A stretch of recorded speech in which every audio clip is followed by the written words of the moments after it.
You will hear a telephone conversation between the organizer of a park run and a woman who wishes to take part in the run.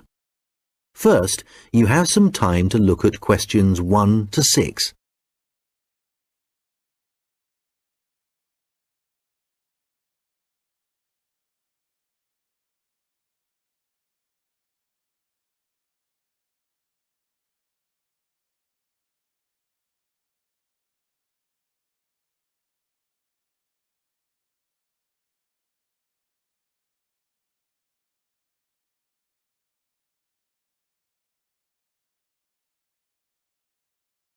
Good morning, Dave Smith speaking. Hi, could I speak to the organiser of the Preston Park Run? Yes, that's me. Great.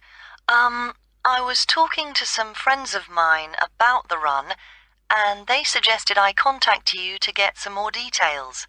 Sure. What would you like to know? Well, they said it takes place every Saturday. Is that right? Yes, it does. Okay, great. Do you know where the park is? Oh, yes, I've been there before, but it's quite big and I'm not sure where to go. Well, there's a circular track that goes right around the park. The run starts at the cafe, goes past the tennis courts, then twice around the lake and finishes back where it started. Okay, and what time is the run? Well, the actual run begins at 9 a.m, but the runners start arriving at about 8:45. Okay, so I need to get up early Saturday morning then. And how long is the run? Well, it used to be 3 kilometres, but most people wanted to do a bit more than that, so we lengthened it to 5 kilometres. We now go round the lake twice, and that adds an extra 2 kilometres. Right. Not sure I've ever run that far, so I'd better start doing a bit of training. That's a good idea. But it's not a race, it's really just for fun. And the best thing would be to take it easy the first few times you do it, and then see if you can gradually improve your time. Is the run timed then? How do I know how well I've done? When you cross the finish line, you'll be given a barcode, and you take this to one of the run volunteers who will scan it. Then you can get your time online when you go home. Oh, I see. You collect all the results. Exactly. I see. That's great. So, how do I register? Well, there are several ways. I could take your details over the phone, but it's much easier if you do it using the website. Okay, good. I think that's probably all I need to know for now. Oh yes, does it cost anything to register, or do you collect money each week? Well, it doesn't cost anything to register, but we do charge for the run. In fact, we have just increased the charge to £1.50. It used to be £1, but because we were making a bit of a loss, we have had to increase it by 50p. Okay, thanks. I think I have enough information on taking part in the run. Before you hear the rest of the conversation, you will have some time to look at the questions 7 to 10.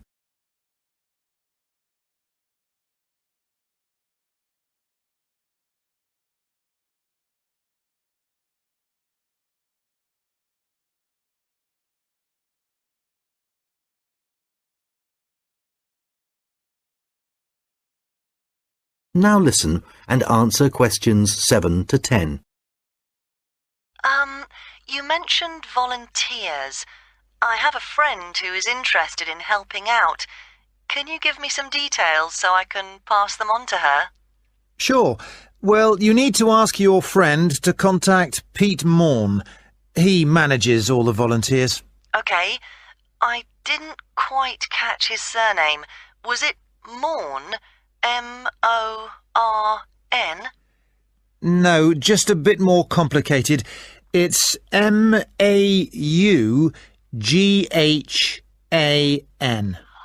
Right, thanks. And could you give me his phone number? Yes, just a moment. It's here somewhere. Let me just find it. Ah, I've two numbers for him. I think the one that begins 01273 is an old one, so use this one. It's 01444 732900. Okay, got that. Can you tell me anything about the volunteering? Like what kind of activities it involves? Sure. Well, we need volunteers for basic stuff like setting up the course. We have to do that before all the runners arrive. Okay, so that's a really early start. Yes, that's right. But if your friend would prefer to arrive a bit later, she can also help with guiding the runners so they don't go the wrong way. I see. I believe you do a report on some of the races. Yes, that's right. In fact, we do a weekly report on each race, and we always try to illustrate it. Okay. Well, my friend really likes taking photographs. She's just bought a new camera. Actually, that would be great. I don't know whether Pete has anyone to take photographs this week. Oh, I'll let her know. OK, good. Could you ask your friend to phone Pete and let him know? Yes, I will. OK, thanks. Goodbye. Goodbye. That is the end of section 1. You now have half a minute to check your answers.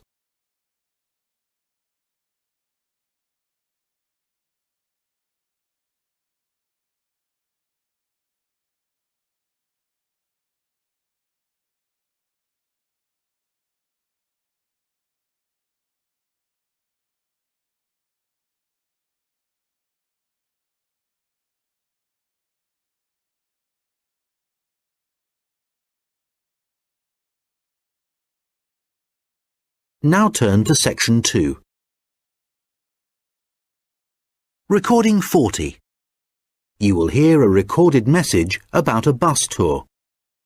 First, you have some time to look at questions 11 to 14.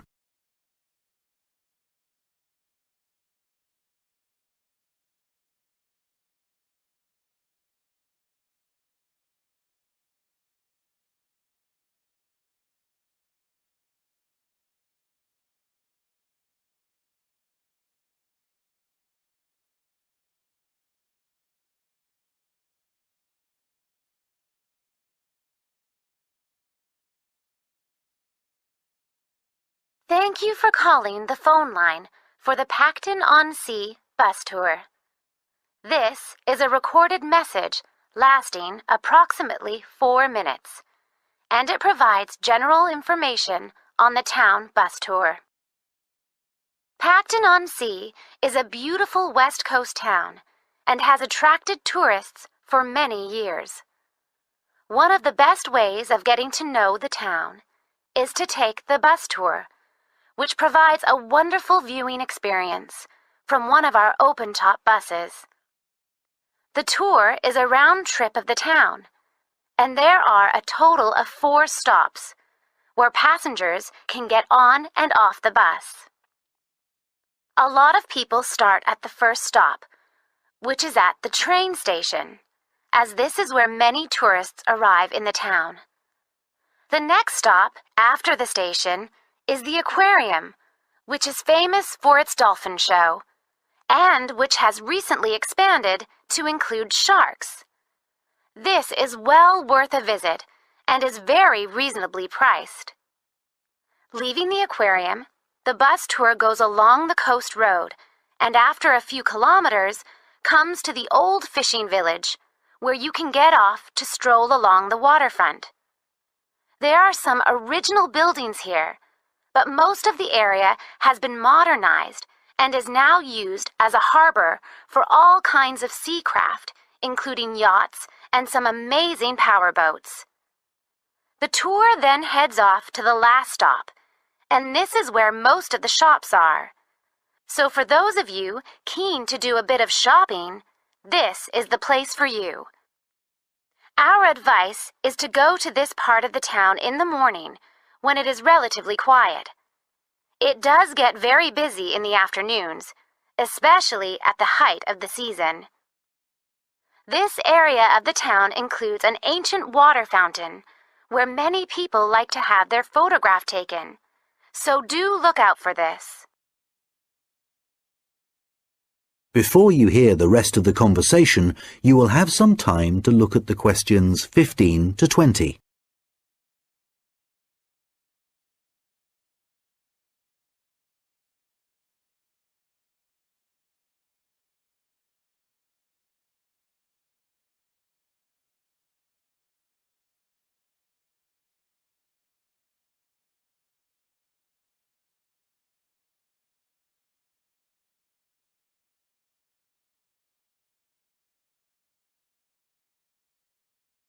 Now listen and answer questions 15 to 20. Now, some details of the costs and timings. A family ticket, which includes 2 adults and up to 3 children, costs $30. An adult ticket costs $15. Children under the age of 15 are $5, and student tickets are $10, as long as you have a student card. All tickets are valid for 24 hours, which means that you can get on and off the bus as many times as you like within a 24-hour period. So you could, for example, start the tour in the afternoon and complete it the following morning. The first bus of the day leaves the station at 10 a.m., and the last one of the day leaves at 6 p.m. Buses leave every 30 minutes, and each tour takes a total of 50 minutes. There are many attractions at each of the stops, so wherever you get off the bus, there will be plenty to do. The bus tour tickets do not include entrance to any of these attractions apart from the museum, which is located near the aquarium. Some buses have local guides who will point out places of interest and will provide information on the town. However, we cannot guarantee that every bus will have a guide, and so we also have an audio commentary that has been specially recorded for the bus tour by the tourist office. Headphones are available on the bus, and these are easy to operate. There is no extra charge for these. Just plug in, select the required language, and adjust the volume. Due to the winter months being rather cold and wet in Pacton-on-Sea, the bus tours only operate from March to September. The weather is usually warm and sunny during these months, so remember to bring some sun protection, especially on hot days. And of course, it does occasionally rain here in the summer, so if the weather looks bad, remember to bring some rainwear. The bus tours are available no matter what the weather. At the height of the summer, the tours can get very busy, so you are advised to book. You can book tickets online, over the phone, and also at the station, and at any of the other tour stops. When booking over the phone, you can collect your tickets at any of the stops at the start of your tour. When you do it online, you can print your e-ticket, which you must remember to bring with you. Thank you for calling the Pacton-on-Sea phone line, and we look forward to seeing you soon on one of our tour buses. That is the end of section 2. You now have half a minute to check your answers.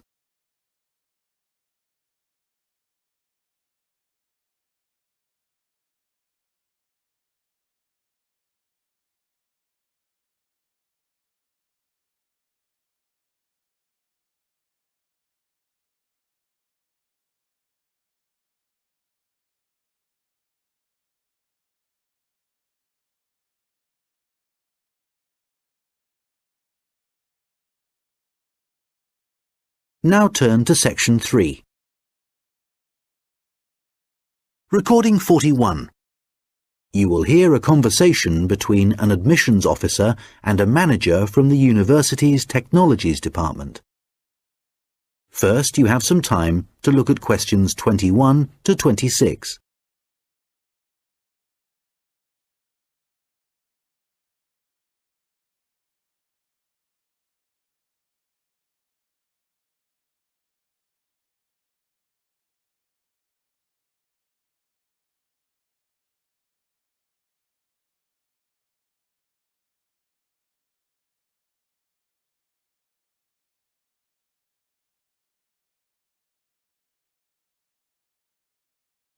Hello, I'm Randy Agotra from the Technologies Department. Ah, yes, good. I'm Dave Hadley.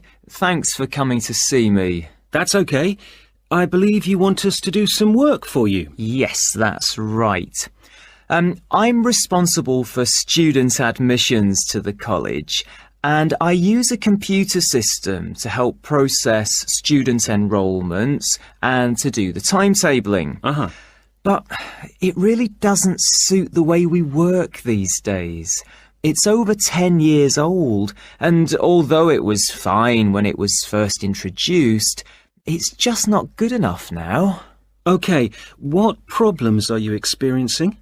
Well, 20 years ago, the college was quite small, and we didn't have the numbers of students or tutors that we have now. So the system can't handle the increasing volumes? Well, there's a lot more data now, and it sometimes seems the system has crashed, but in fact, it just takes ages to go from one screen to the next. Right. Is that the only problem? Well, that's the main one, but there are others. In the past, doing the timetabling was quite simple, but now we have a lot more courses, and what's made it complicated is that many of them have options. Right, but the system should allow you to include those. Well, no, it doesn't. It was supposed to. And a few years ago, we did ask someone from the Technologies Department to fix it, but they never seemed to have the time. Are there any other issues with the system? Well, I've been given extra responsibilities, and so I have even less time to do the timetabling. If there was anything you could do, Randir, to make the process more efficient, that would be really helpful. Well, it sounds like you could do with an assistant, but that's obviously not possible. So what about having an online system that students can use to do their scheduling? How would that work? Well, it may mean less choice for students, but we could create a fixed schedule of all the courses and options, and they could then view what was available. And work it out for themselves. That sounds great. Okay, so we'll need to decide whether or not to improve the existing system or to build a completely new system. Well, I'd much prefer to have a new system. Quite frankly, I've had enough of the old one. Okay, that'll probably take longer, although it may save you money in the long run. When were you hoping to have this in place? Well, it's January now, and the new intake of students will be in September. We need to start processing admissions in the next few weeks, really. Well, it will take more than a few weeks, I'm afraid. As an initial estimate, I think we'll be looking at April or May to improve the existing system, but for a new system, it would take at least 9 months. That would be October at the earliest.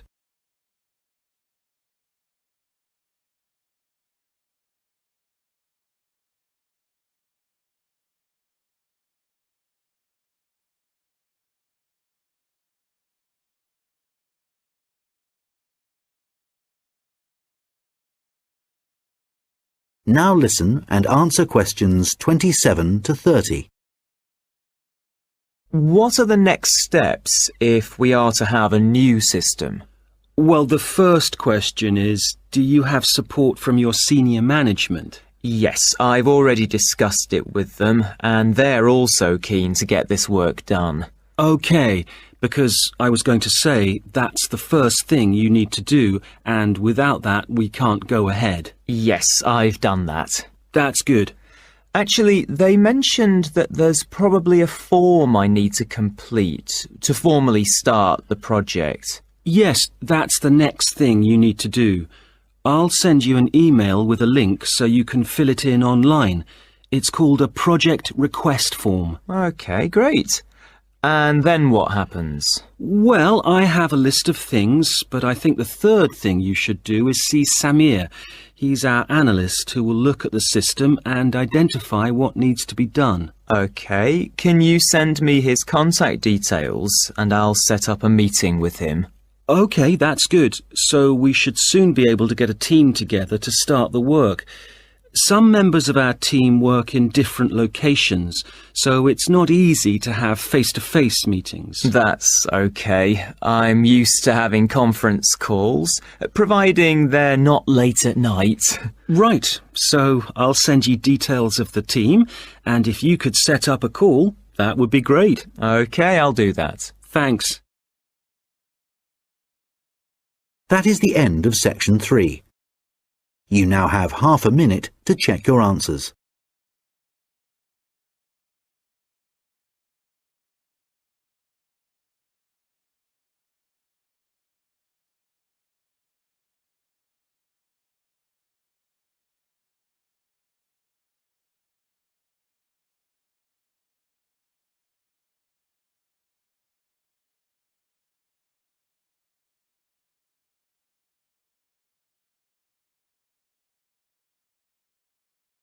Now turn to section 4. Recording 42. You will hear a lecture about how the production of ceramics, such as plates, pots and glass, first began. First, you have some time to look at questions 31 to 40.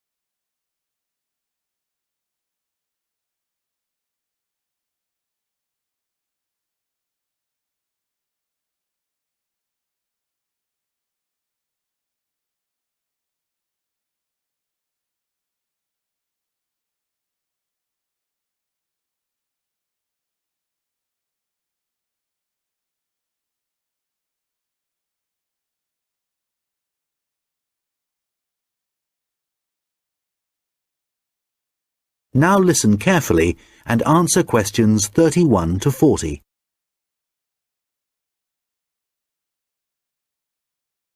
Hi everyone.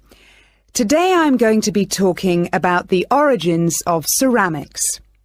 So first of all, let's start off with, what is a ceramic? Well, generally speaking, ceramics are what you get when you apply heat to certain inorganic, non-metallic solids and then allow them to cool. And examples of ceramics are everyday things like earthenware pots, crockery, glassware, and even concrete. So how did it all begin? Well, it all started around 29,000 years ago, when humans discovered that if you dig up some soft clay from the ground, mould it into a shape, and then heat it up to a very high temperature, when it cools, the clay has been transformed into something hard and rigid. And so what did those first humans do with their discovery? Well, they created figurines, which were small statues and which depicted animals or gods or any shape that the clay could be moulded into. And all this activity was centred around southern Europe, where there is also evidence of ceramics that were created much later. The early humans also found a practical use for their discovery, such as storing things like grain, although there were drawbacks. The pots were porous, so that although they could carry water in them, it wasn't possible to store it over a long period. And also they were quite brittle and shattered very easily if they were dropped. But despite these problems, it was many thousands of years before there were any improvements.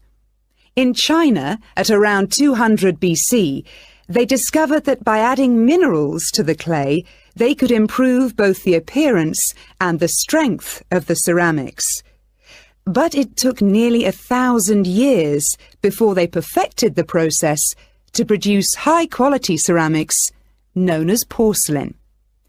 And once they had perfected the process, they kept it a secret for another 1,000 years. Compared to the first ceramics, porcelain was lighter, finer, harder, and whiter, and became an important commodity in China's trading with the rest of the world for hundreds of years. In fact, it became so valuable that it was known as white gold, and spies were sent to China to discover what they did to the clay to produce such high-quality merchandise. It wasn't until the 18th century that the secret began to unravel. A German alchemist called Johann Friedrich Böttger was asked by the king to make gold out of lead. Unfortunately, Böttger failed to achieve this and soon gave up. But in order to please the king, he attempted to make high-quality porcelain. And after many years of experimentation, he discovered that by adding quartz and a material called China stone to very high-quality clay, he managed to get the same results that the Chinese had been achieving for the last 1,000 years.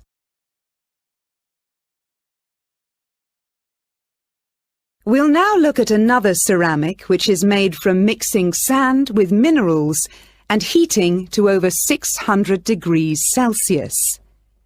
When this mixture cools, the result is, of course, glass. The main difference between ceramics made from clay and glass is that clay is made up of crystalline plates which become locked together in the cooling process, whereas glass cools too quickly for crystals to form.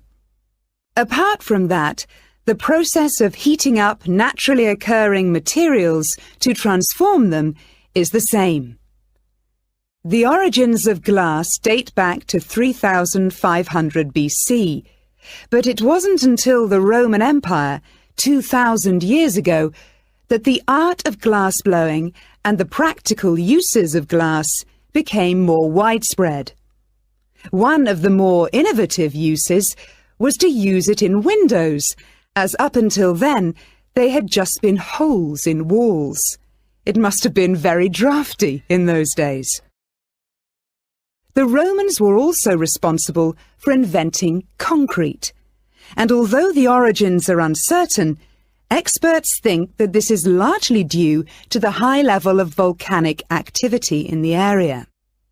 The Romans observed that when volcanic ash mixes with water and then cools, it gets extremely hard and almost impossible to break up.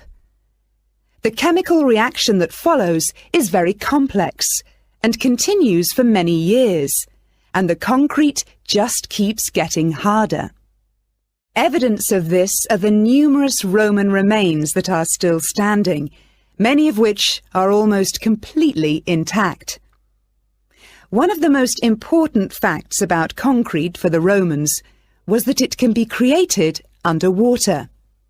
As the Roman Empire grew, the Romans needed to take control of the seas, and for this they needed to build harbours capable of holding a fleet of ships. Pouring concrete mixture into the sea immediately started the hardening process, and rather than just dissolving in the mass of water, the substance was tough and long-lasting. This strange characteristic of concrete made a significant contribution to the success of the Roman Empire.